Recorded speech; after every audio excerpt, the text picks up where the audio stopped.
네, 바쁘신 중에도 귀한 시간 내주신 각 언론사 기자님들께 진심으로 감사드립니다.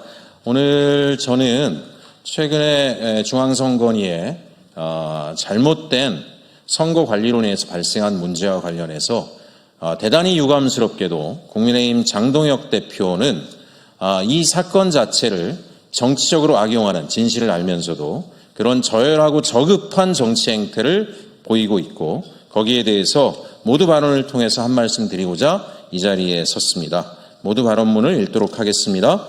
존경하는 국민 여러분, 그리고 언론인 여러분, 이번 지방선거 과정에서 일부 투표소에 투표 용지가 부족해 국민들이 투표를 하지 못하는 일이 발생했습니다. 민주주의 국가에서 가장 철저해야 할 선거 관리가 무너진 것입니다. 국민의 한 표가 행사되는 현장에서 투표용지가 부족하다는 것은 결코 있어서는 안 될 일입니다.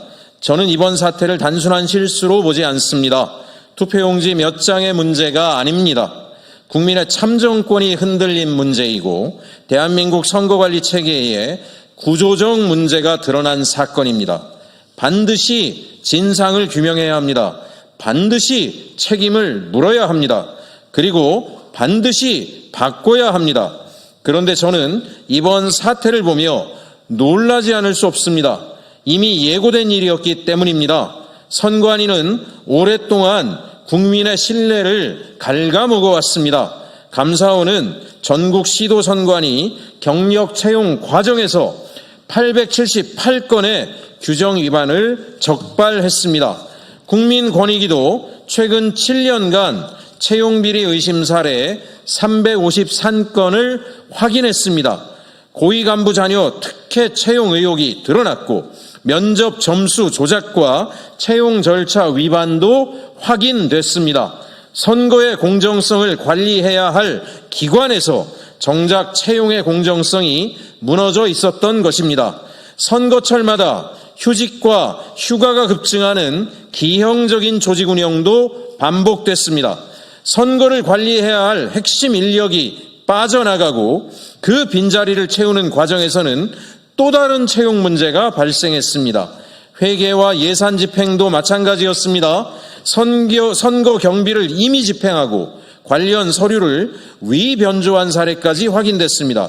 그런데 더 황당한 것은 이런 문제들이 반복되는 동안에도 내부에서는 성과급과 각종 보상이 계속 지급됐다는 점입니다.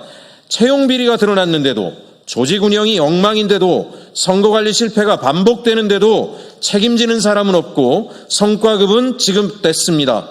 국민은 투표 용지조차 제대로 받지 못했는데 선관위는 스스로에게 성과를 평가하고 보상을 지급하고 있었던 것입니다. 이것이 국민 눈높이에 맞는 조직입니까? 채용이 무너지고 인사가 무너지고 조직기강이 무너지고 내부 통제가 무너지고 결국 선거 관리까지 무너졌습니다. 이번 투표용지 부족 사태는 우연한 사고가 아닙니다. 오랫동안 누적된 무능과 안일함이 한꺼번에 터져나온 결과입니다. 그런 사태가 벌어지자 또다시 엉뚱한 이야기가 나오고 있습니다. 일부는 부정선거를 이야기합니다. 일부는 이재명 정부 책임이라고 이야기합니다. 둘 다 본질을 한참 비껴간 이야기입니다. 국민은 정확히 알아야 합니다. 선거를 관리하는 것은 이재명 정부가 아닙니다. 헌법기관인 중앙선거관리위원회입니다. 투표용지를 준비하는 것도 선관위이고 투표소를 운영하는 것도 선관위이며 선거 현장을 지휘하고 감독하는 것도 선관위입니다. 행정기관인 정부가 아닙니다. 그런데도 선관위의 실패를 정부 책임으로 돌리는 것은 사실을 왜곡하는 것입니다. 부정선거 음모론도 마찬가지입니다. 채용 비리가 발생한 것도, 조직 운영이 무너진 것도, 투표용지가 부족했던 것도 누군가 선거를 조작해서가 아니라 선관위가 제대로 관리하지 못했기 때문입니다. 지금 필요한 것은 음모론이 아니며 정치 공세도 아닙니다. 왜 이런 일이 반복되는지, 누가 책임져야 하는지, 어떻게 선관위를 이번 기회에 제대로 바꿀 것인지를 따지는 것입니다. 그리고 이제는 진짜 책임을 이야기해야 합니다. 많은 국민들은 선관위를 독립기관이라고 생각합니다.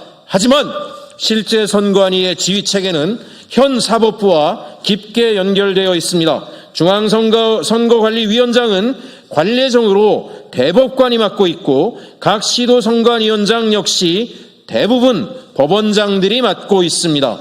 선관위 핵심 지도부가 사실상 사법부 인사들로 구성되어 있는 구조입니다. 그렇다면 이번 사태를 현장 실무자 몇 명의 실수로 끝낼 수 없습니다. 구조적 책임을 물어야 합니다. 그리고 그 구조의 정점에는 조희대 대법원장이 있습니다. 권한은 행사하면서 책임은 지지 않고 영향력은 행사하면서 책임은 지지 않고 문제가 생기면 실무자 뒤에 숨는 구조는 더 이상 용납될 수 없습니다. 선관위의 반복된 실패와 국민 신뢰의 추락 앞에서 조희대 사법부 역시 책임에서 자유로울 수 없습니다.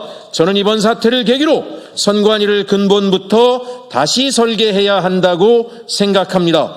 국정조사를 통해 선관위 운영 전반을 전면 점검해야 합니다. 채용과 인사, 예산과 회계, 복무와 조직 운영, 선거관리 체계까지 처음부터 꼼꼼히 다시 들여다봐야 합니다.